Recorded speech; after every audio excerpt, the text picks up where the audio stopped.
नमस्कार दोस्तों, लीजिए पेश है आज की कहानी एक ऐसे आदमी की जो समुद्र के किनारे रहता था अपनी बीवी और बच्चों के साथ। एक दिन उसने अपनी नाव पेंट करने के लिए एक पेंटर को बुलाया और उसे सारा काम समझाकर अपने ऑफिस चला गया।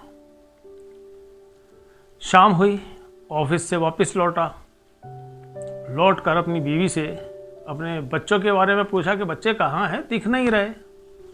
बीवी बोली बच्चे तो पेंटर पेंट कर गया था और पेंट सूख गया था, बच्चे वो नाव लेके समुद्र में बोटिंग करने के लिए चले गए हैं।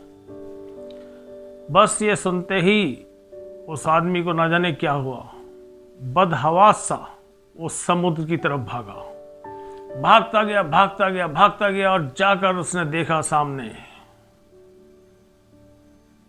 कुछ और मत सोचना, उसके बच्चे आ रहे थे नाव लेकर। अपने बच्चों को देखते ही वो लिपट गया उनसे, बोला तुम ठीक तो हो? बोले हाँ, हम बिल्कुल ठीक हैं और आपकी ये जो नाव है बड़ी अच्छी पेंट की हुई है और मज़ा आ गया आज तो बोटिंग करने का। खैर वो अपने बच्चों को लेकर घर आया। अगले दिन सुबह वो उस पेंटर के घर पहुंचा और जाकर एक लिफाफे में कुछ रुपए उसको दिए। पेंटर ने लिफाफा खोलकर देखा, उसमें रुपए। पेंटर बोला साहब मैं अपनी मजदूरी कल ले आया हूँ, अपनी जितनी भी बनती थी, तो ये तो आप क्यों दे रहे हो मुझे, और वो भी इतना सारा पैसा? वो आदमी बोला कि भाई देख, मेरी हैसियत इतनी ज़्यादा नहीं है कि मैं इससे ज़्यादा दे पाऊँ, लेकिन जितना भी मैं दे सकता हूँ अपनी तरफ से मैं तुमको दे रहा हूँ। और दे क्यों रहा हूँ अब ये भी सुनो। उसने कहा जी बताइए।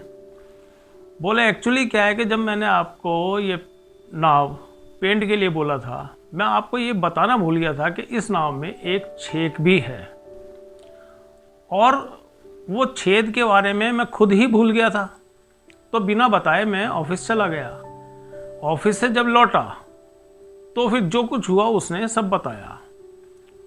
अब मेरे ना बताने के बावजूद भी तुमने इस नाव का छेद अपने आप रिपेयर कर दिया था देखकर, उसके कारण इतनी बड़ी दुर्घटना होने से बची। आज मेरी घर गृहस्थी सलामत है सिर्फ आपके कारण। तो इसके लिए मैं आपको जो भी दे सकता हूँ, जितना भी कर सकता हूँ वो कम है। ये सब बातें होती रहीं और उसके बाद वो पेंटर का धन्यवाद देकर अपने घर लौट आया और अपने बीवी बच्चों के साथ आराम से दिन बिताने लगा। तो दोस्तों आज कहानी बस इतनी थी।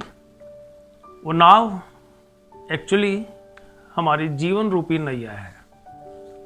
इसमें भी ना जाने वक्त वक्त पे कितने ही छेक होते रहते हैं, और वो छेक कभी हम खुद, कभी हमारे यार दोस्त, कभी हमारे रिश्तेदार, कभी पास पड़ोसी, कोई ना कोई हमारे जीवन नैया के छेक भरने के लिए ईश्वर न जाने कहाँ से भेजता है, और वो रिपेयर होती रहती है और इस भवसागर में हमारी जीवन नैया सकुशल चलती रहती है। तो दोस्तों आज की कहानी बस इतनी ही। हम इस भवसागर में अपनी जीवन रूपी नैया ऐसे ही मिलजुल कर चलाते रहें, रिपेयर करते रहें, छेक भरते रहें। नमस्कार।